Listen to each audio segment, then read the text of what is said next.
নমস্কাৰ স্বাগতম এয়া হৈছে বিয়লিৰ খবৰ ষ্টুডিঅ'ত মই প্ৰাঞ্চল 5 সমষ্টিৰ উপনিৰ্বাচনক লৈ ব্যাপক তৎপৰ ৰাজ্যিক বিজেপি বঙাইগাঁও অগপ কুকৰাঝাৰ ইউপিপিএলক এৰি দিয়াৰ বিপৰীতে আন 3 সমষ্টিত বিজেপিয়ে নিজাববীয়াকৈ প্ৰাৰ্থী দিব বুলি ঘোষণা কৰিছে সভাপতি ভৱেশ কলিতাই উপনিৰ্বাচনৰ লগতে দলীয় সাংগঠনিক ভেটি শক্তিশালী কৰা সন্দৰ্ভত আলোচনাৰ বাবে 4 আগষ্টত অনুষ্ঠিত হ'ব ৰাজ্যিক বিজেপিৰ বৰ্ধিত কাৰ্যনিৰ্বাহক ইয়াত উপস্থিত থাকিব জ্যেষ্ঠ নেতা তথা কেন্দ্ৰীয় মন্ত্ৰী কিৰেণ ৰিজিজু ইফালে 5টা সমষ্টিৰ উপনিৰ্বাচনৰ দায়িত্ব অৰ্পণ কৰা হৈছে 5 জনকৈ মন্ত্ৰী বিহালীৰ দায়িত্বত মন্ত্ৰী পীযুষ হাজৰিকা সামগুৰিত মন্ত্ৰী বিমল বৰা সিডলিক অশোক সিংহাল ধলাইত জয়ন্ত মল্ল বৰুৱা আৰু বঙাইগাঁৱত মন্ত্ৰী ৰঞ্জিত কুমাৰ দাসক দায়িত্ব দিয়া হৈছে যদিও সিডলি আৰু বঙাইগাঁৱত ইউপিপিএল আৰু অগপই প্ৰাৰ্থিত্ব দিব তথাপি দুয়োটা সমষ্টিৰ দায়িত্ব দিয়া হৈছে 2 বিজেপি মন্ত্ৰী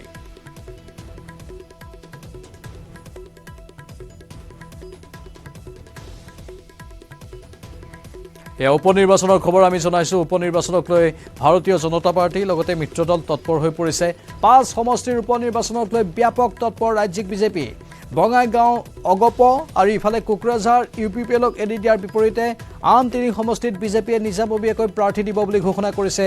বিজেপিৰ ৰাজ্যিক সভাপতি ভৱেশ কলিতাই উপনিৰ্বাচনৰ লগতে দলীয় সাংগঠনিক ভেটি শক্তিশালী কৰা সন্দৰ্ভত আলোচনাৰ বাবে 4 আগষ্টত অনুষ্ঠিত হ'ব ৰাজ্যিক বিজেপিৰ বৰ্ধিত কাৰ্যনিৰ্বাহক য'ত উপস্থিত থাকিব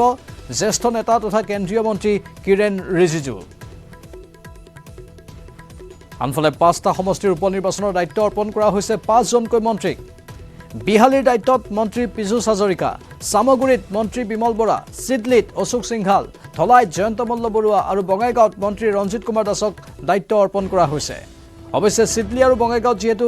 ইউপিপিএল আৰু অগপই প্ৰাৰ্থিত্ব দিব কিন্তু তাৰ পাছতো বিজেপিয়ে এই দুয়োটা সমষ্টিতেই মন্ত্ৰীক দায়িত্ব অৰ্পণ কৰিছে আমাৰ সতীৰ্থ জ্যেষ্ঠ সাংবাদিক হিৰক জ্যোতি মালাকাৰ বৰ্তমান নিউজ ৰুমৰ পৰা লাইভত আছে হিৰক অধিক তথ্য বিচাৰিছো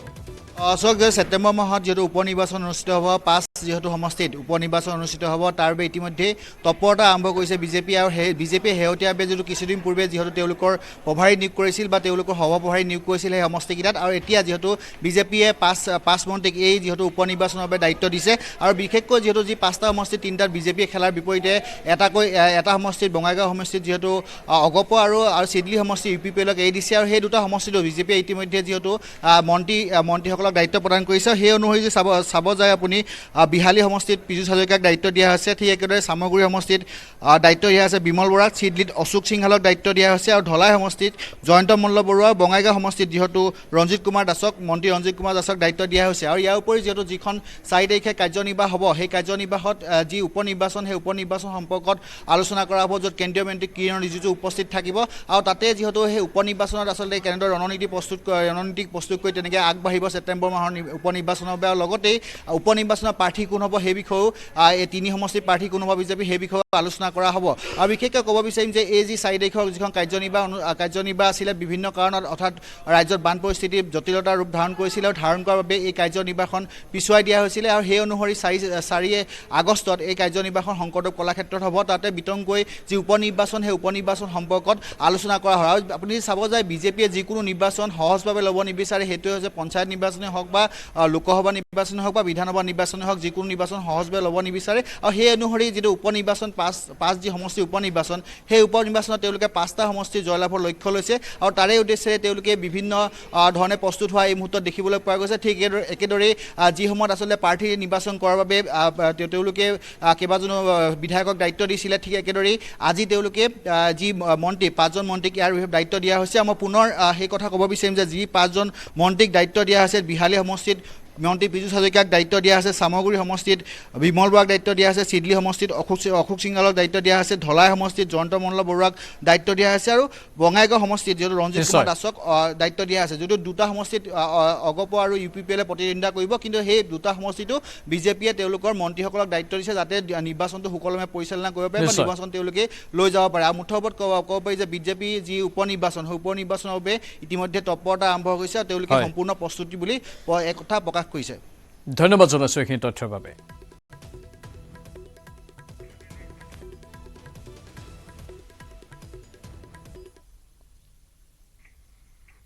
প্ৰেমৰ চলনাৰে কিশোৰীক হত্যা কৰাৰ খবৰ হাজো আৰক্ষীৰ জালত পৰিছে হত্যাকাৰী ৰাহুল হুছেইন চাংচাৰীৰ পৰা আৰক্ষীয়ে গ্ৰেপ্তাৰ কৰিছে লম্পটটোক হাজোৰ বৰমবৈ মখনিয়াৰ এই অঞ্চলটোতে ঘৰ ৰাহুল হুছেইনৰ বৃহস্পতিবাৰে কালভাৰ্টৰ তলত উদ্ধাৰ হৈছিল কিশোৰীৰ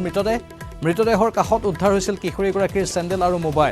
মোবাইলৰ কল ৰেকৰ্ডৰ ভিত্তিত গ্ৰেপ্তাৰ হ'ল ৰাহুল হুছেইন পুৱতি নিশা কিশোৰীগৰাকীক ফুচুলাই মাতি নিছিল ঘৰৰ পৰা হত্যা কৰি কিশোৰীগৰাকীক পেলাই থৈছিল পথাৰৰ কালভাৰ্টত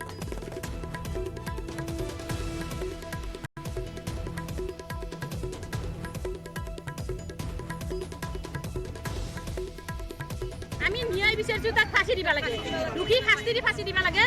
আৰু যাতে জেলত থোৱাটো আমি নিবিচাৰো 15 বছৰ পিছত দলীয় টকা লৈ ওলাই যাব আমি হিতি নিবিচাৰো ফাঁসি দিয়ক ছোৱালীটো যেন কি আমাৰ নহয়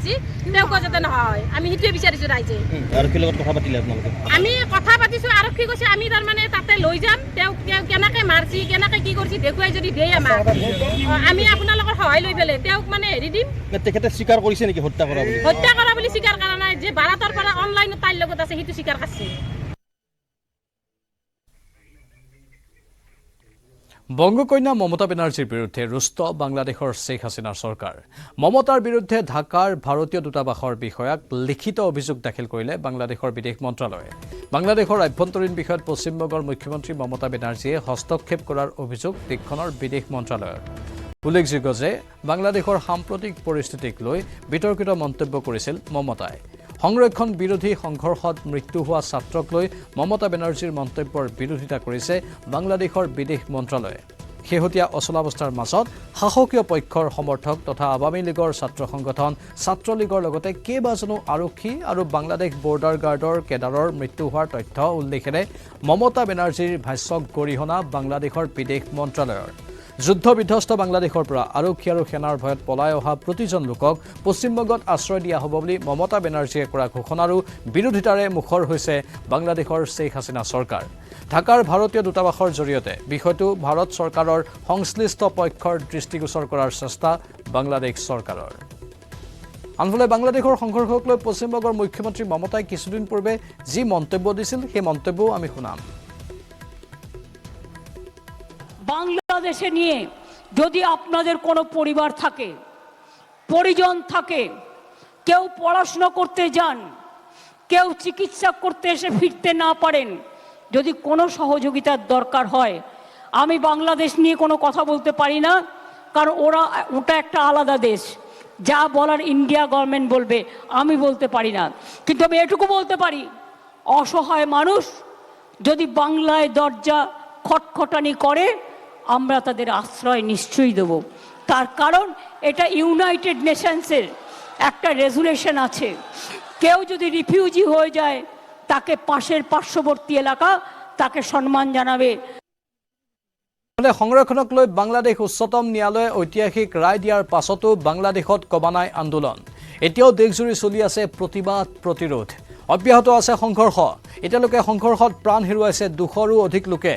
পুৱা 10 বজাৰ পৰা বিয়লি 5 বজালৈ শিথিল কৰা হৈছে সান্ধ্য আইন কিন্তু নিশাৰ ভাগত এতিয়াও বলবৎ হৈ আছে সান্ধ্য আইন পুৱা 11 বজাৰ পৰা বিয়লি 3 বজালৈ বেংক চৰকাৰী কাৰ্যালয় আৰু বিভিন্ন অনুষ্ঠান প্ৰতিষ্ঠান খোলা ৰখাৰ ব্যৱস্থা কৰিছে বাংলাদেশ চৰকাৰে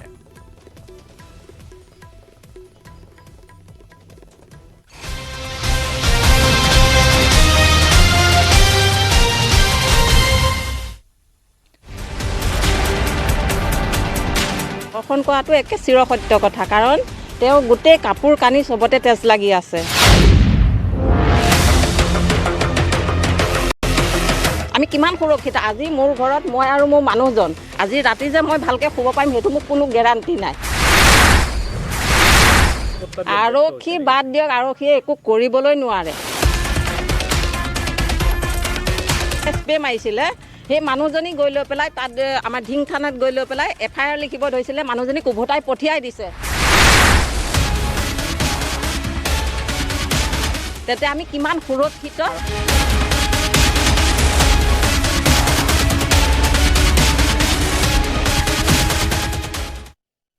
অৱশেষত ঢিঙৰ স্প্ৰে গেঙৰ মাষ্টাৰমাইণ্ডক গ্ৰেপ্তাৰ মুকছিদুল ইছলাম নামৰ লম্পটটোক গ্ৰেপ্তাৰ ঢিং আৰক্ষীয়ে গ্ৰেপ্তাৰ কৰে মুকছিদুলক গ্ৰেপ্তাৰ আন 3টা লম্পটকো ধৃত ইজাজুল হক আব্দুল কাছেম আব্দুল কালাম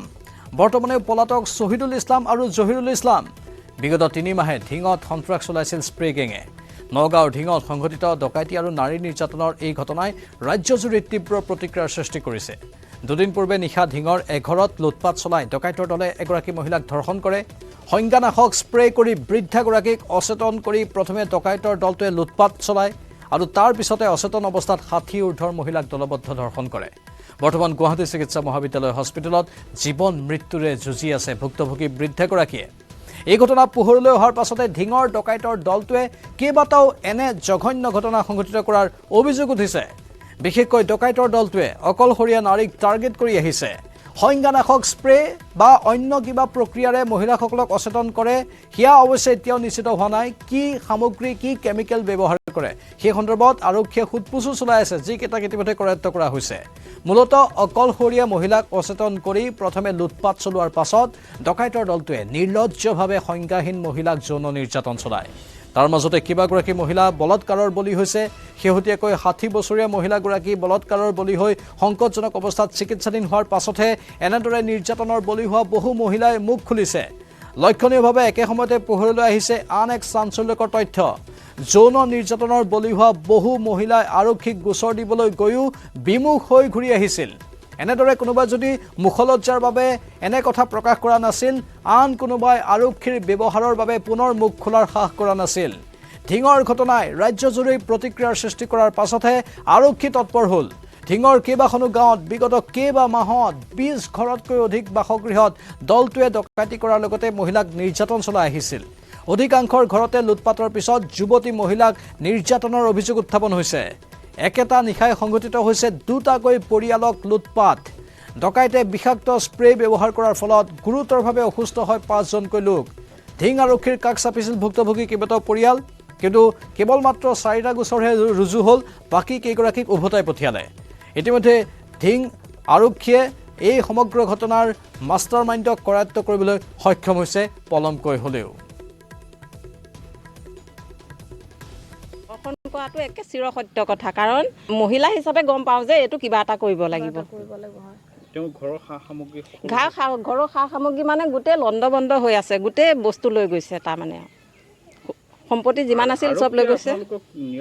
আৰক্ষী বাদ দিয়ক, আৰক্ষীয়ে একো কৰিবলৈ নোৱাৰে। আৰক্ষীক আপোনালোকে ওচৰৰে মানুহ এগৰাকী এনেকৈ হেৰি কৰিছিলে, স্প্ৰে মাৰিছিলে। সেই মানুহজনী গৈ লৈ পেলাই তাত আমাৰ ঢিং থানাত গৈ লৈ পেলাই FIR লিখিব ধৰিছিলে। মানুহজনীক উভতাই পঠিয়াই দিছে। আহাচোন আহক, আপুনি শুনক, আধা লিখি কাগজ আঁতৰাই দিছে। তেন্তে আমি কিমান সুৰক্ষিত এইটো চবে আৰক্ষীয়ে এইগৰাকী মানুহ এইগৰাকী ভালকৈ দেখুৱাই দিয়ক আমি কিমান সুৰক্ষিত। আজি মোৰ ঘৰত মই আৰু মোৰ মানুহজন আজি ৰাতি যে মই ভালকৈ শুব পাৰিম সেইটো মোক কোনো গেৰাণ্টি নাই, হয় নে নহয়? নাজানো সেইবিলাক সিহঁতৰ কথা, কিন্তু আমাক সুৰক্ষা লাগে। বেলেগ আমি একো নাজানো, কিন্তু আমাক এতিয়া সুৰক্ষা লাগে। সেইটো কৰিব পাৰিবনে নোৱাৰে? সেইটো মুখ্যমন্ত্ৰীৰ কথা আমি বাদ দিলোঁ। মুখ্যমন্ত্ৰী আৰু এইবিলাক আমি নাজানো ৰাজনীতি সিমান। এইটো মুখ্যমন্ত্ৰীয়ে যি কয় তেওঁৰ কথা, সিমানেই ক'লোঁ। অসম আৰক্ষীক উন্নীতকৰণ কৰা হৈছে, কাৰণ ইয়াত এনেকুৱা কৈছে বেলেগ জেগাত গৈ লৈ পেলাই তেওঁলোকে যিখিনি মানে উন্নত দেখাব লাগে সেইখিনি কৰি দিছে। গতিকে মুখ্যমন্ত্ৰীয়ে দেখিব যে এইটো ভালকৈ চলাইছে, হয়নে নহয়? কিন্তু আমাক কি কৈছে, ইয়াততো চাবলৈ নাহে, আমি গাঁৱত কেনেকৈ আছোঁ সেইটোতো চাবলৈ নাহে। আজি ৰাতিকে মই যে ভালকৈ অকণমান শুম সেইটো মোক কোনো গেৰাণ্টি নাই। ক'ৰ পৰা ওলাইছে আপোনালোকক অনুৰোধ কৰিছোঁ, মাননীয় মুখ্যমন্ত্ৰী ছাৰলৈ অনুৰোধ থাকিল, উন্নতি পলমে আমাৰ নাৰী নিৰ্যাতনটো বন্ধ কৰক। য'ত স্প্ৰে কৰিছে তাত নাৰী নিৰ্যাতনটো হৈছে। প্ৰত্যেক ঘৰ মানুহতে, তাতে সত্ৰ মাটি, এইখন খলগুৰি সত্ৰ, এইটো বৰ ডাঙৰ কথা হৈছে। নাৰী নিৰ্যাতনটো আপোনালোকেও জানে, আমিও জানো। উন্নতি পলমে ইয়াৰ উচিত ব্যৱস্থা কৰিবলৈ মানে ছাৰলৈও মই মুখ্যমন্ত্ৰী ছাৰলৈ অনুৰোধ কৰিছোঁ। চেলাইন এটা দিলে, বেজী দিলে, এই হেৰিও দিছে, অক্সিজেনো দিছে। এনেকৈ চকুকেইটা এনেকৈ মেলে, আকৌ এনেকৈ দিয়ে। বোৱাৰীজনী অকণমান আগত ফোন কৰিছে, মই বোলো তুমি গুচি আহা, মই কাইলৈ গুৱাহাটী গুচি যাম, স্কুল বহিব এতিয়া। তেওঁ তেতিয়া মানে মোক কৈছে আপুনি কালিলৈ থাকক। আমাৰ বস্তু চুৰ হৈছে, কিবা অলংকাৰ চুৰ হৈছে, বাচন বৰ্তন চুৰ হৈছে, আমি কাইলৈ নালাগে পৰহিলৈ কিনি ল'ব পাৰিম। কিন্তু আমাৰ যিটো ইজ্জত লুটিছে এই ইজ্জতটো আমি কিনিব পাৰিম নেকি? ইজ্জতটো আমি জীৱনৰ কাৰণে কিনিব নোৱাৰিম। সেইখিনি আমাৰ প্ৰশাসনে আমাক সুৰক্ষা দিব লাগে অতি সোনকালে। কোন আৰক্ষী থানা পৰে? ঢিং আৰক্ষী। এতিয়া খলগুৰি ব্ৰাঞ্চটো খলগুৰিত আছে একেধৰণৰ ঘটনা ঢিং কান্ধুলিমাৰীত প্ৰথমতে সেইটো ঘটনা হৈছে এজনী বিধৱা মানুহৰ লগত প্ৰশাসন সচেতন হ'ব লাগে মানুহখিনি নাৰীখিনিক সুৰক্ষা দিব লাগে অতি সোনকালে আজি আমাৰ গাভৰু ছোৱালী আছে আমি গাভৰু ছোৱালী আশাত ঘৰ এৰি থৈ গুচি যাম কাইলৈ গাভৰু ছোৱালীজনীয়ে মোক এৰি থৈ গুচি যাব হয়তো মোক লিজ্জত লুটিব কাইলৈ গাভৰু ছোৱালীজনী লুটি যাব আমাৰ ঘৰ এৰিবলৈ এতিয়া ভয় হৈছে আলহী আহিবও ভয় হৈছে গোটেই ঢিং অঞ্চলতে এটা স্পিৰিচুৱেলৰ উপদ্ৰৱ হৈ আছে গতিকে এই উপদ্ৰৱটো নাইকিয়া কৰিবৰ কাৰণে আমি প্ৰশাসনক অনুৰোধ জনাইছোঁ আমাৰ মহিলাসকলে কৈছে যে ইয়াতে চুৰটো কৰিছে লগতে অলপ মানে অপকৰ্ম কৰিছে বুলি কৈছে য'ত স্প্ৰে কৰিছে তাত নাৰী নিৰ্যাতনটো হৈছে প্ৰত্যেক ঘৰ মানুহতে তাতে সত্ৰ মাটি এইখন খলগুৰি সত্ৰ এইটো বৰ ডাঙৰ কথা হৈছে নাৰী নিৰ্যাতনটো আপোনালোকেও জানে আমিও জানো অনতিপলমে ইয়াৰ উচিত ব্যৱস্থা কৰিবলৈ মানে ছাৰলৈও মই মুখ্যমন্ত্ৰী ছাৰলৈ অনুৰোধ কৰিছোঁ অপকৰ্ম হৈছে ঘৰৰ সা সামগ্ৰী মানে গোটেই লণ্ড বন্ধ হৈ আছে গোটেই বস্তু লৈ গৈছে তাৰমানে সম্পত্তি যিমান আছিল চব লৈ গৈছে আৰক্ষী বাদ দিয়ক আৰক্ষীয়ে একো কৰিবলৈ নোৱাৰে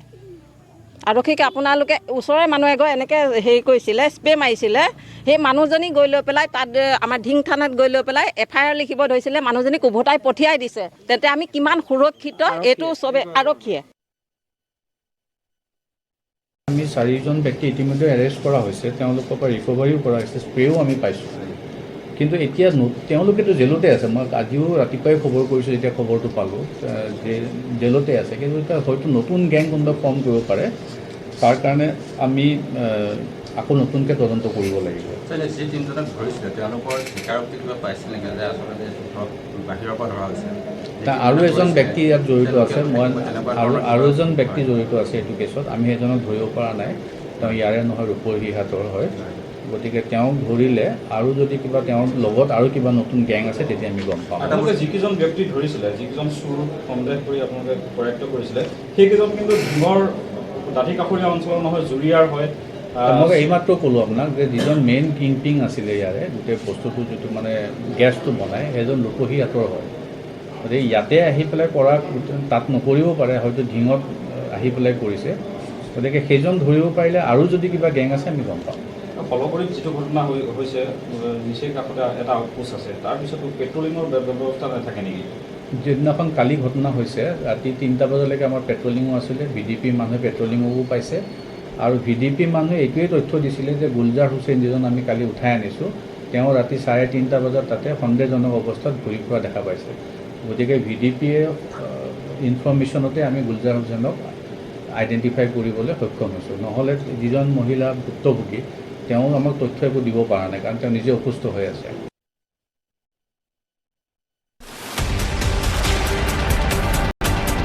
ধৰ্ষণ কৰাটো একে চিৰসত্য কথা কাৰণ তেওঁ গোটেই কাপোৰ কানি চবতে তেজ লাগি আছে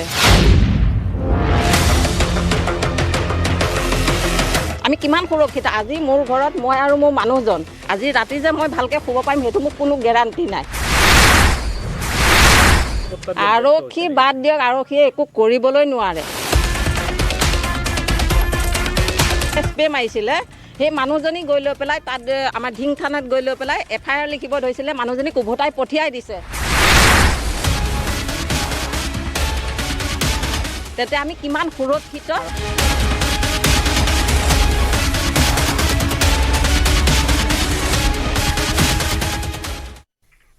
ইফালে ঢিঙৰ ঘটনাই সমগ্ৰ ৰাজ্যতে প্ৰতিক্ৰিয়াৰ সৃষ্টি কৰাৰ পাছতে তৎপৰ হৈছে অসম আৰক্ষী ঢিং থানাৰ ভাৰপ্ৰাপ্ত আৰক্ষী বিষয়াক বদলি কৰা হৈছে ভাৰপ্ৰাপ্ত আৰক্ষী বিষয়া তুষাৰ ৰঞ্জন বৰাক বদলি ঢিং থানাৰ ASI গিয়াছুদ্দিনক ৰিজাৰ্ভ ক্লোজ কৰা হৈছে স্প্ৰে গেঙৰ সন্ত্ৰাস ৰোধ কৰাত ব্যৰ্থ আৰক্ষী বিগত 3 মাহ ধৰি অঞ্চলটোত সন্ত্ৰাস সৃষ্টি কৰি আছে স্প্ৰে গেঙে কেইবাগৰাকী মহিলা যুৱতীক দলবদ্ধ ধৰ্ষণ কৰিলে ডকাইতে ঢিং আৰক্ষীক গোচৰ দিবলৈ গ'লে ঘূৰাই পঠিয়াই ঢিং আৰক্ষীয়ে মহিলাসকলক ধাৰাবাহিক ধৰ্ষণৰ ঘটনা সংঘটিত হোৱাৰ পাছতো আৰক্ষীয়ে ৰহস্যজনকভাৱে নিমাত স্থিতি গ্ৰহণ কৰিছিল অৱশেষত ব্যৱস্থা লোৱা হৈছে কঠোৰ ব্যৱস্থা সেইসকল আৰক্ষীৰ বিষয়ে বিৰুদ্ধে এজনক ৰিজাৰ্ভ ক্লোজ আন এজনক বদলি কৰা হৈছে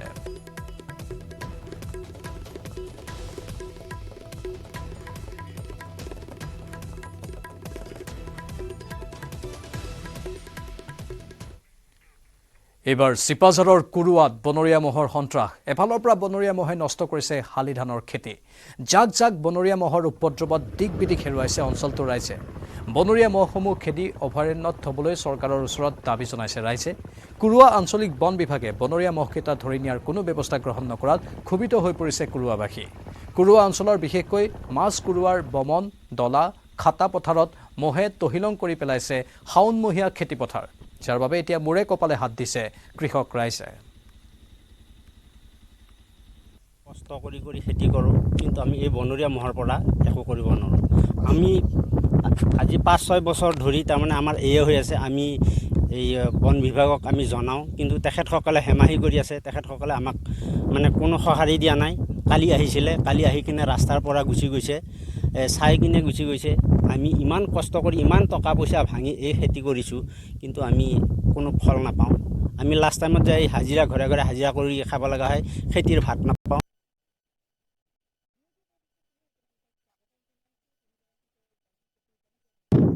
হয় কুৰুৱাৰ কৃষকৰ এতিয়া দুৰ্দশাৰ অন্ত নাই কোনো বানপানী নহয় এতিয়া বনৰীয়া মহৰ বাবে এতিয়া কুৰুৱাৰ কৃষকৰ মনত বেজাৰ কিয়নো এই শাওণ মাহত ভুই ৰোৱাৰ লগে লগে যি বনৰীয়া মহৰ জাক জাক বনৰীয়া মহে আহি ঠাই তহিলং কৰিছে মই কুৰুৱাৰ এখন খেতিপথাৰত আছো এয়া চিপাঝাৰ ৰাজহ চক্ৰৰ অন্তৰ্গত কুৰুৱা এইখন এখন কৃষি প্ৰধান গাঁও আৰু বৃহৎ বৃহৎ পথাৰ এনেদৰে এই মুহূৰ্তত ধান ৰুই আছিলে কিন্তু এই ধান ৰোৱাৰ লগে লগে কঠিয়াবোৰ খাই নষ্ট কৰিছে আপুনি জানিব বিচাৰিম বহু দিনৰ পৰা ইয়াতে বনৰীয়া মহে জাক জাক খেতি পথাৰ গোটেই অনিষ্ট কৰি আছে মানুহে ৰবাব পৰা নাই আৰু গোটেই যিমানৰ কঠীয়া তাৰমানে তহিলাং কৰি দিছে শেষ কৰি দিছে কঠীয়া যদি আমি নাপাওঁ এতিয়া ৰ'ব নোৱাৰোঁ হেৰি কৰিব নোৱাৰোঁ ইফালে পানীটো পানীয়ে বৰিখিনি ৰুইছে দহখিনি ৰ'ব পৰা নাই গোটেই বৰিখিনি খাই তাৰমানে তহিলাং কৰি দিছে মই কমেও 25-30টাৰ কম নহ'ব তাৰমানে আজিও এজাক কম আছে তাৰমানে আজিও কম আছে আৰু কেনেকুৱা অসুবিধা আমাৰ কাষত কালি মুই আছে আমি বোকা ৰুব পৰা নাই অ'ত দাউৰি গৈছো ত'ত দাউৰি গৈছো এই ঘুমাই আছে কাষতো ঘুমাই আছে কি কৰি বোকা ৰুওঁ কঠীয়া সোপা খাইছি ৰোৱাখিনি খাইছি শেষে কৰিছে সেই জাগাত আচলতে এইসকল কৃষকে এই শস্যৰ ওপৰতে নিৰ্ভৰ কৰি একোটা পৰিয়াল তেওঁলোকে জীৱিকা নিৰ্বাহ কৰি আছে কিন্তু তেওঁলোকে এতিয়া ভীষণ অসুবিধাৰ সন্মুখীন হ'বলগীয়া হৈছে পোনে পোনে জানিব বিচাৰিম কেনেকুৱা অসুবিধা হয় আমি বহুত অসুবিধা পাইছো দিয়ক আমি দুপৰীয়া আমি ভাত খাব নাপাওঁ আৰু ৰাতিপুৱা আগদিনা ৰুই থৈ যোৱাখিনি পিছদিনা আমি আহি দেখা নাপাওঁ মহে খাই তহিলং কৰি থৈ দিয়ে আমি দুপৰীয়া আনা বাচন বৰ্তনো আমি সময়ত পেলাই দি থৈ আহিব লাগে মহৰ উৎপাতত তাৰমানে আমি দৌৰি থাকিব লাগে আমাৰ তাৰমানে দেহাৰো ক্ষতি হৈ যায় কেতিয়াবা আমি বহুত কষ্ট পাইছো দিয়ক হয় আৰু এইসকল আচলতে দাউনি ৰোৱনী এতিয়া এই মুহূৰ্তত আচলতে তেওঁলোকে খেতি পথাৰত নামিব লাগে কিন্তু তেওঁলোকে সাহস গোটাব পৰা নাই কিয়নো যিকোনো মুহূৰ্ততে বনৰীয়া মহে আক্ৰমণ কৰিব পাৰে ইতিমধ্যে কেইবাঠাইতো আচলতে পথাচাৰী বা খেতিয়কক বনৰীয়া মহে আক্ৰমণ কৰিছে এই বিষয়ে সংবাদ মাধ্যমত আমি প্ৰচাৰ কৰিয়ে আছো কিন্তু তৎসত্ত্বেও ইয়াৰে যি দৰং জিলাৰ যি বন বিভাগ সেই বন বিভাগে কাৰ্যকৰী ব্যৱস্থা এটা নলয় বিভিন্ন সময়ত বন বিভাগৰ লোক অহাৰ অভিযোগ উত্থাপিত হৈছে কিন্তু তেওঁলোকে আহি উপস্থিত হৈ আঁতৰি যায় তেওঁলোকে কোনো ব্যৱস্থা ল'বলৈ অপাৰগতা প্ৰকাশ কৰে বাতৰিত এইখিনিতে আমি বাণিজ্যিক বিৰতিৰ বাবে ৰৈছো সোনকালে উভতি আহিম মাইথান ষ্টীল নহয় ওচৰ চুবুৰীয়াসকলে লগাইছে ষ্ট্ৰং মানে মাইথান ষ্টীল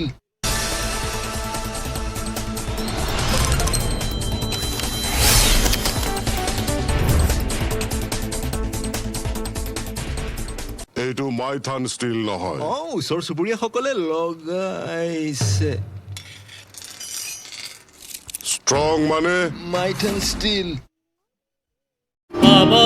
পাকিস্তানৰ সন্ত্ৰাসবাদী বা পাকিস্তানৰ সেনাবাহিনীয়ে এই যুদ্ধ বন্ধ কৰিব LOCৰ ইটো পাৰলৈ ঘূৰি যাব আৰু সেইমতেই কাম হ'ল কিন্তু জুলাই 16 তাৰিখৰ পিছত প্ৰায় 10 দিন জুলাই 26 তাৰিখলৈকে যুদ্ধ বন্ধ হোৱাৰ পিছতো কিন্তু কম পৰ্যায়ত এক ধৰণৰ সংঘাত চলি থাকিলে জুলাই 26 তাৰিখে 100% এই সংঘাত বন্ধ হ'ল আৰু ভাৰতৰ প্ৰধানমন্ত্ৰী বাজপেয়ীয়ে ঘোষণা কৰিলে সমগ্ৰ দেশবাসীলৈ এক বাৰ্তা প্ৰেৰণ কৰিলে ভাৰত জয়ী হোৱাৰ বাৰ্তা প্ৰেৰণ কৰিলে 25 বছৰ অতিক্ৰম কৰিলে এই ঘটনাই 26 জুলাই তাৰিখে যিসকল শ্বহীদ হ'ল এই যুদ্ধত যিসকল শ্বহীদ হ'ল যিসকলে পৰাক্ৰম প্ৰদৰ্শন কৰি অনাধিকৃতভাৱে ভাৰতত প্ৰৱেশ কৰা পাকিস্তানী সন্ত্ৰাসবাদী আৰু পাকিস্তানী সেনাক LOCৰ ইটো পাৰলৈ যাবলৈ পিছ হুহুকি যাবলৈ বাধ্য কৰালে তেওঁলোকক শ্ৰদ্ধাৰে স্মৰণ কৰিছোঁ ভাৰতবৰ্ষই এক সংকল্প লৈছিলে বা ভাৰতবৰ্ষই নীতিগতভাৱে সেই সংকল্প গ্ৰহণ কৰিছিল পাকিস্তানৰ পৰা অনাধিকৃতভাৱে প্ৰৱেশ কৰা সেনাক আৰু সন্ত্ৰাসবাদীক LOCৰ আনটো পাৰে অৰ্থাৎ পাকিস্তান অকুপাইড কাশ্মীৰলৈ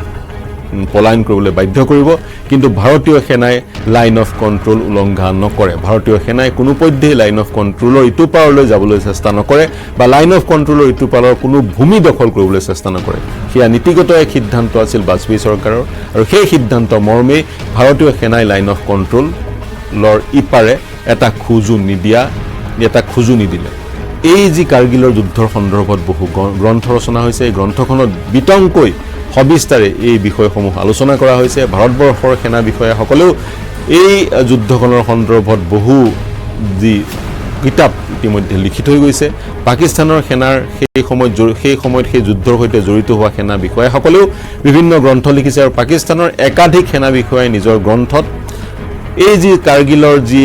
কৌশল কাৰ্গিল দখল কৰাৰ যি কৌশল দ্ৰাছ আৰু বেল্টিক দখল কৰাৰ যি কৌশল বেটেলিক দখল কৰাৰ যি কৌশল এই কৌশলক কিন্তু এক ব্লাণ্ডাৰ বুলি ক'ব বিচাৰিছে তেওঁলোকৰ এক ভুল আছিল বুলি বিভিন্ন সময়ত কৈছে আৰু নৱাজ শ্বৰীফে ইতিমধ্যে মুকলিকৈ কৈছে এয়া আছিল চুক্তি উলংঘা কৰা এক কাৰ্য যি কাৰ্য যোগেদি পাকিস্তানে এক ডাঙৰ ভুল কৰি পেলাইছে প্ৰিয় দৰ্শক ২৬ জুলাই তাৰিখে কাৰ্গিল যুদ্ধৰ সন্দৰ্ভত এই বিশ্লেষণ আগবঢ়ালোঁ এই বিশ্লেষণ কেনে পালে জনাব আপোনালোকো সংযুক্ত হ'ব আমাৰ ইউটিউব চেনেল আৰু ফেচবুকৰ যোগেদি সংযুক্ত হৈ বিশ্লেষণ কেনে পালে জনাব অনাগত সময়ত আমাৰ পৰা কি ধৰণৰ বিশ্লেষণ বিচাৰে কি বিষয়ত বিশ্লেষণ বিচাৰে সেই বিষয়ে আমাক জনাব তাৰ সমান্তৰালকৈ দেশ বিশ্ব ৰাজ্যৰ সকলো বা বাতৰিৰ কাৰণে চাই থাকিব নিউজ 18 অসম ধন্যবাদ ICUত আয়ুষ্মান আঁচনি জাননী নিদিয়াকৈ আয়ুষ্মান আঁচনিৰ সুবিধা কৰ্তন ব্যাগুম স্বাস্থ্য বিভাগৰ হাস্পাতালে ৰোগীৰ হাহাকাৰ বুধবাৰে সন্ধিয়াৰে পৰা গুৱাহাটী বঙাইগাঁৱৰ লগতে ৰাজ্যৰ কেইবাখনো ব্যক্তিগত হাস্পাতালত হঠাৎ বন্ধ হৈ পৰিল আয়ুষ্মান আঁচনিৰ বিনামূলীয়া চিকিৎসা সেৱা তাৰ পিছৰ দৃশ্য এয়া এনেদৰে হাস্পাতালত চিকিৎসাধীন হৈ থকা ৰোগী তথা তেওঁলোকৰ আত্মীয়ৰ মাজত লাগিল হাহাকাৰ ৫ লাখ টকাৰ বিনামূলীয়া চিকিৎসা সেৱা হঠাৎ বন্ধ কৰি দিয়াত হঠাৎ মূৰত সৰক ভাঙি পৰিল এইটো মাইথান ষ্টিল নহয় ওচৰ চুবুৰীয়াসকলে লগাইছে ষ্ট্ৰং মানে মাইথান ষ্টিল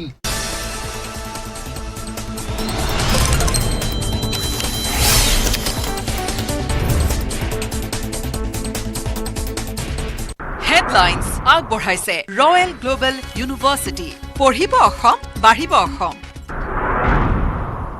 ৫ বিধানসভা সমষ্টিৰ উপনিৰ্বাচনক লৈ তৎপৰ বিজেপি ৫ মন্ত্ৰীক অৰ্পণ কৰিলে উপনিৰ্বাচনৰ দায়িত্ব বঙাইগাঁও অগপ কোকৰাঝাৰ UPPLক এৰি আন ৩ সমষ্টিত বিজেপিয়ে দিব প্ৰাৰ্থী ৪ আগষ্টত ৰাজ্যিক বিজেপিৰ বৰ্ধিত কাৰ্যনিৰ্বাহকত উপস্থিত থাকিব কিৰেণ ৰিজিজু চৰাইদেউ মৈদামক বিশ্ব ঐতিহ্য ক্ষেত্ৰ হিচাপে আনুষ্ঠানিক ঘোষণা উত্তৰ পূৰ্বাঞ্চলৰ প্ৰথমটো সাংস্কৃতিক বিশ্ব ঐতিহ্য ক্ষেত্ৰ হিচাপে স্বীকৃতি লাভ চৰাইদেউ মৈদামৰ ইউনেস্কোৰ আনুষ্ঠানিক ঘোষণাৰ পিছতে চৰাইদেউত পাৰ ভঙা উৎসাহ নতুন দিল্লীত অনুষ্ঠিত হৈছে ইউনেস্কোৰ সন্মিলন চৰাইদেউক বিশ্ব ঐতিহ্য ক্ষেত্ৰ ঘোষণাৰ পিছতে দিছপুৰত সংবাদমেল পাতি মুখ্যমন্ত্ৰীৰ আনুষ্ঠানিক ঘোষণা সংবাদমেলত অসমত 13% অৰ্থনৈতিক বিকাশ হোৱা বুলি ঘোষণা মুখ্যমন্ত্ৰীৰ দেশৰ 5খন দ্ৰুত উন্নয়নৰ ৰাজ্যৰ তালিকাত অসম ধিঙৰ স্প্ৰে গেঙৰ মাষ্টাৰমাইণ্ডক গ্ৰেপ্তাৰ ধিং আৰক্ষীৰ জালত মুকছিদুল ইছলাম নামৰ লম্পটটো মুকছিদুলৰ লগতে আৰক্ষীৰ জালত ইজাজুল হক আব্দুল কাছেম আৰু আব্দুল কালাম বৰ্তমানেও পলাতক গেংটোৰ শহীদুল ইছলাম আৰু জহিৰুল ইছলাম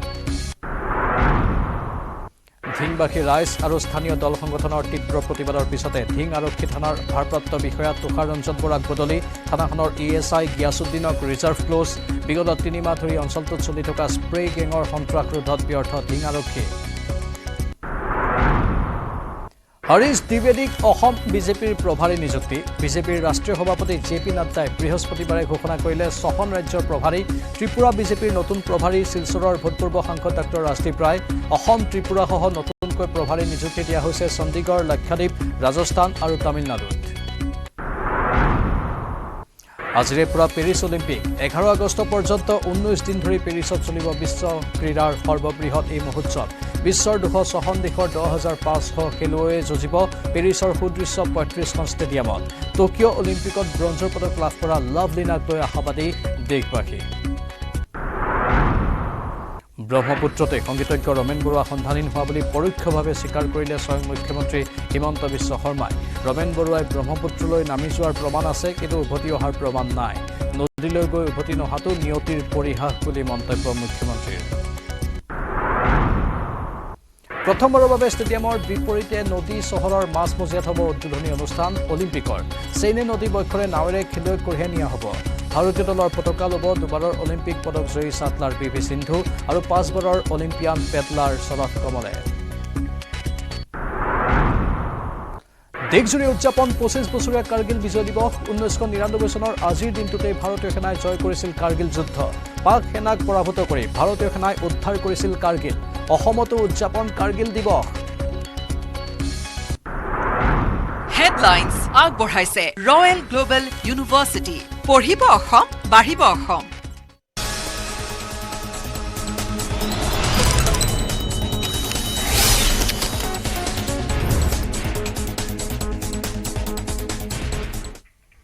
ৰহা থানাৰ এগৰাকী বিষয়াৰ দাদাগিৰি সাধাৰণ কথাতে এজন ক্ষুদ্ৰ ব্যৱসায়িক মাৰপিট এগৰাকী আৰক্ষী বিষয়াৰ ফলমূলৰ ব্যৱসায়ী বিতুপন বনিয়াক মাৰপিটৰ অভিযোগ ৰহা আৰক্ষী থানাৰ উপ পৰিদৰ্শক মনোজ বৰুৱাৰ বিৰুদ্ধে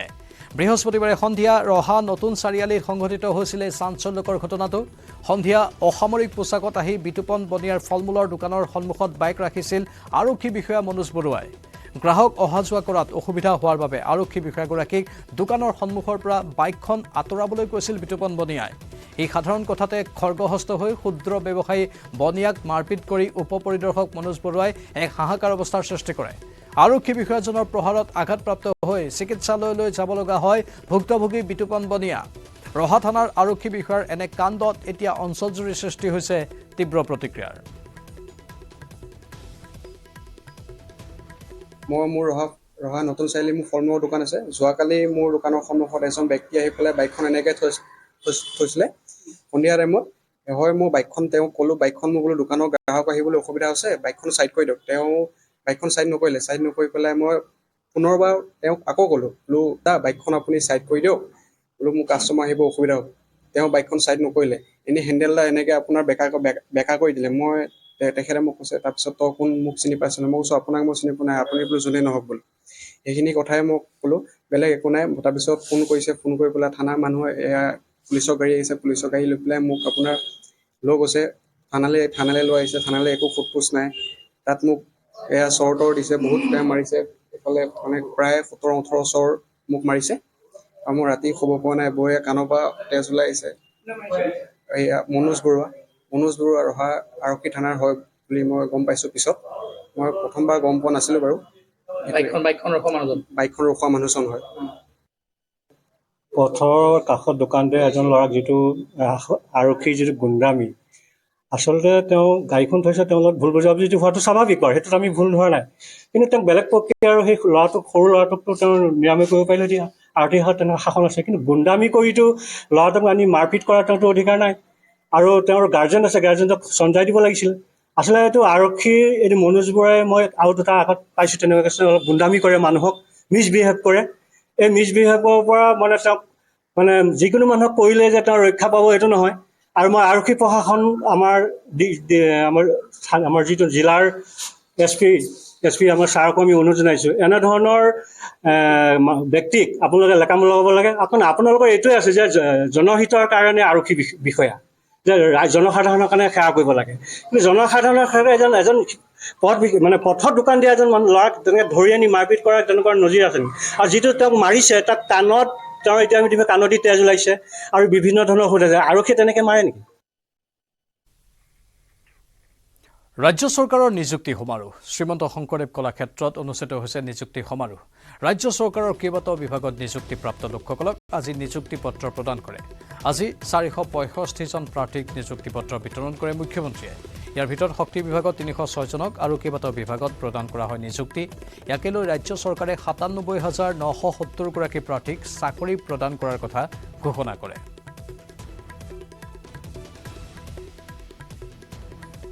মই অত্যন্ত আনন্দিত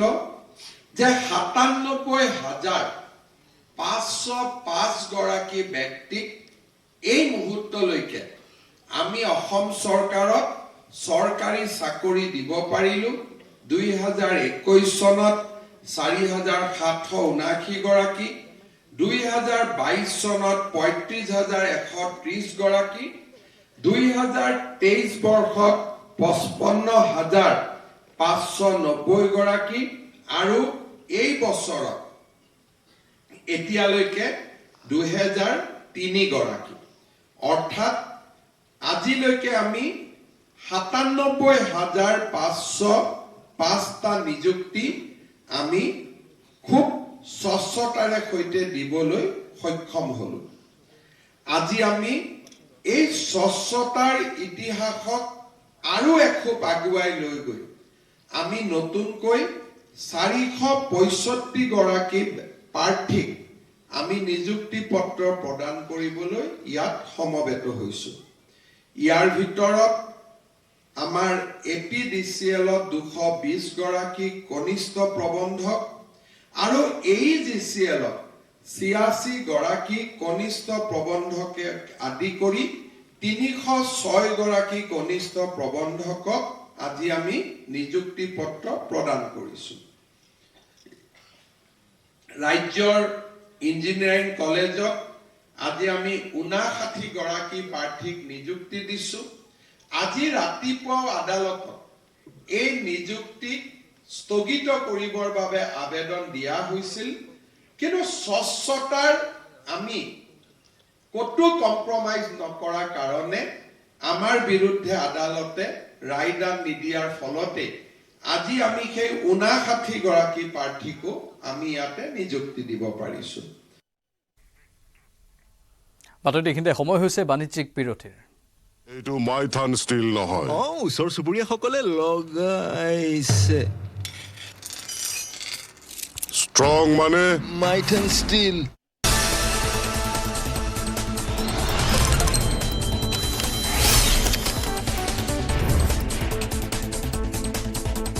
এইটো মাইথান ষ্টীল নহয়। ওচৰ চুবুৰীয়াসকলে লগাইছে। ষ্ট্ৰং মানে মাইথান ষ্টীল। হাৰে গুৱাহাটীৰ দিছপুৰ হাস্পাতাল, বঙাইগাঁৱৰ লোৱাৰ আছাম হাস্পাতাল এণ্ড ৰিচাৰ্চ চেণ্টাৰকে ধৰি কেইবাখনো ব্যক্তিগত হাস্পাতালত বন্ধ হৈ পৰে চৰকাৰৰ বিনামূলীয়া চিকিৎসা সেৱা আয়ুষ্মান আঁচনি। কোনো জাননী নিদিয়াকৈ হঠাৎ স্বাস্থ্য বিভাগে ফোনযোগে আয়ুষ্মান আঁচনি বন্ধ কৰি দিয়া বুলি জনালে বঙাইগাঁৱৰ লোৱাৰ আছাম হাস্পাতাল এণ্ড ৰিচাৰ্চ চেণ্টাৰ কৰ্তৃপক্ষক। কিয়নো লোৱাৰ আছাম হাস্পাতাল এণ্ড ৰিচাৰ্চ চেণ্টাৰক চৰকাৰে দিবলৈ আছে ২ কোটিতকৈও অধিক টকা। লোৱাৰ আছাম হাস্পাতাল এণ্ড ৰিচাৰ্চ চেণ্টাৰত হঠাৎ আয়ুষ্মান আঁচনিৰ সেৱা বন্ধ কৰি দিয়াৰ ফলত এতিয়া হাহাকাৰ লাগিছে আয়ুষ্মান আঁচনিৰ অধীনত ব্যক্তিগত হাস্পাতালখনত চিকিৎসাধীন হৈ থকা ১০ গৰাকীকৈ ৰোগীৰ মাজত। ট্ৰিটমেণ্টো হৈ গ'ল, অপাৰেশ্যন হ'ল। আজি ৰাতিপুৱা আয়ুষ্মান ভাৰতৰ বিভাগীয় DMO আছে, এজন তেখেতে জনাইছে যে প্ৰাইভেট হস্পিটেলবিলাকত আয়ুষ্মান ভাৰতৰ যিটো সেৱা এইটো বন্ধ কৰিছে। ইতিমধ্যে যোৱাকালি যি ৪জন পেচেণ্টৰ আমাৰ ট্ৰিটমেণ্ট কৰা হ'ল, সেই কেইজনৰ প্ৰচেছটোতো কমপ্লিট হোৱা নাছিলে ন। যি কমপ্লিট হোৱা নাছিলে, এতিয়া সমস্যা হ'ল তেওঁলোকৰ বিলটো আমি ৰিএম্বাৰ্চমেণ্টৰ কাৰণে ছাবমিট কৰিব নোৱাৰিম বন্ধ কৰি দিয়াৰ লগে লগে। এতিয়া আমি পইচাটো ক'ৰ পৰা পাম? পেচেণ্টৰ পৰা চাৰ্জ কৰিব লাগিব। কেৱল এখনেই নহয়, ৰাজ্যৰ বিভিন্ন হাস্পাতালত চৰকাৰে দিবলৈ আছে কোটি কোটি টকা, যাৰ ফলত এতিয়া একাংশ ব্যক্তিগত হাস্পাতালত আয়ুষ্মান আঁচনিৰ পৰা বঞ্চিত হ'ব লগা হৈছে ৰোগীসকল। ইপিনে কেইবাখনো ব্যক্তিগত হাস্পাতালত আয়ুষ্মান আঁচনিৰ সেৱাৰ পৰা কৰ্তন কৰা হৈছে অধিকাংশ ৰোগৰ চিকিৎসা। আয়ুষ্মান আঁচনিৰ সেৱাৰ পৰা কৰ্তন দুৰাৰোগ্য কৰ্কট ৰোগৰ কেমো চিকিৎসা, কেমোৰ লগতে কৰ্তন ৰেডিয়েশ্যন, সাধাৰণ অস্ত্ৰোপচাৰ, কাৰ্ডিঅলজি। আয়ুষ্মানৰ পৰা কৰ্তন কৰা হৈছে চকু চিকিৎসাৰ সেৱা। আয়ুষ্মান আঁচনিৰ পূৰ্বৰ হিতাধিকাৰীয়ে লাভ কৰিছিল এইসমূহ সুবিধা, কিন্তু এতিয়া নতুন হিতাধিকাৰীয়ে এই বিনামূলীয়া সেৱাৰ পৰা বঞ্চিত হ'বলগীয়া হৈছে। হয়, এতিয়া পেচেণ্টটো আহি আছে, তেখেতসকলৰ প্ৰায়ভাগৰ এতিয়া আয়ুষ্মান আছে। এতিয়া কিছুমানে কুৱেশ্যন কৰিছে কি আমাৰ আয়ুষ্মান ভাৰত কাৰ্ড আছে, তাত আমি ভাল লেন্স এখন পাই যাওঁ, তাত যদি মই ফ্ৰীত কৰাওঁ তো মই ধৰক কম দামী লেন্স এখন পাম। তো বোলে আমিতো দুখীয়া মানুহ, ২-৪ দিন ৰৈ পিনি পইচা গোটাই পিনি আমি পেড কেছ কৰিম বুলি কৈছে। চকু অপাৰেশ্যন হ'ব, আয়ুষ্মান কাৰ্ডত চৰকাৰে সুবিধা দিয়া আছে বুলি দুখীয়া মানুহক লৈ আহিছোঁ। এতিয়া যে এইটো বন্ধ কৰিছে হঠাৎ, আমিতো গম নাপাওঁ। ইমান খৰচ পাতি কৰি ইমান দূৰৰ পৰা আহিছোঁ, এইটো ফটককৈ বন্ধ হৈছে এতিয়া পইচা দিতো কৰিব নোৱাৰোঁ আমি এনে ঘূৰিয়ে যাব লাগে আয়ুষ্মান কাৰ্ডখন একদম সাধাৰণ শ্ৰমিক দুখীয়া মানুহৰ এখন একদম হিয়াৰ আমঠুৰ নিচিনা আছিল কাৰণ কিয় সেইখন লৈ কোনো ৰকম হস্পিটেলত যায় কিবা এটা যেন সকাহ পাব কিন্তু আজি সেইটো নোহোৱা হ'ল এতিয়া যদি চৰকাৰে বন্ধ কৰিছে এইটো মাইথান ষ্টিল নহয় ওচৰ চুবুৰীয়াসকলে লগাইছে ষ্ট্ৰং মানে মাইথান ষ্টিল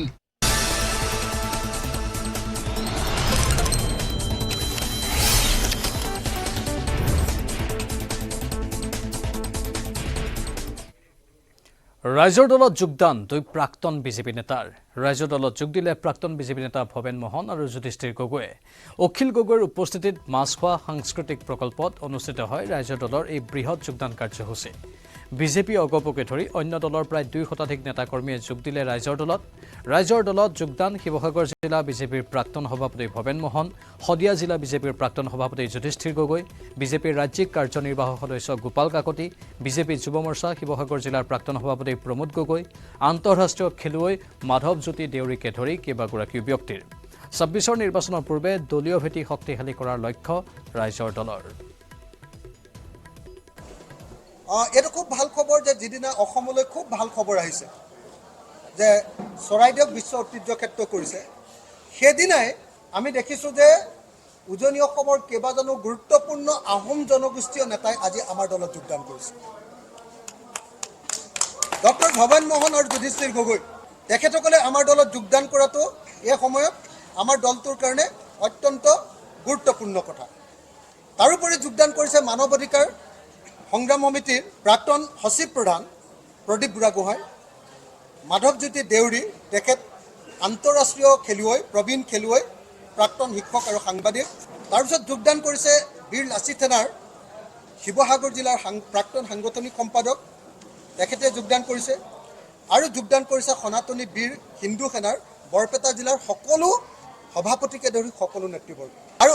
যোগদান কৰিছে ৰঙিয়াৰ এজন প্ৰখ্যাত বিজেপি নেতা গোপাল কাকতি ডাঙৰীয়া যিজন কাকতি ডাঙৰীয়া ভাষণ শুনি আমি নিজে আজি চকু পানী টুকি দিছোঁ যিসকল কাৰ্যকৰ্তা আছে নেতা আছে সেইসকলৰ চিন্তাধাৰাৰ লগত আমাৰ কথা বতৰা মিল নাই বাবে আমি ভাৰতীয় জনতা পাৰ্টি ত্যাগ কৰিলোঁ মানে কথাটো এনেকুৱা হয় নতুন নেতৃত্ব হ'লে চিন্তাধাৰা পৰিৱৰ্তন হয় ভাৱ ভাৱনাৰ পৰিৱৰ্তন হয় কৰ্মপন্থা পদ্ধতিৰ পৰিৱৰ্তন হয় আজি বিজেপিত নিশ্চয় সেইটোৱে হৈছে আৰু সেইবাবে আমি তাত থাকিব পৰা নাই আৰু থাকিব নোৱাৰি আজি ৰাইজৰ দলত যোগদান কৰিবলৈ নিজে বাধ্য হৈছোঁ এইটো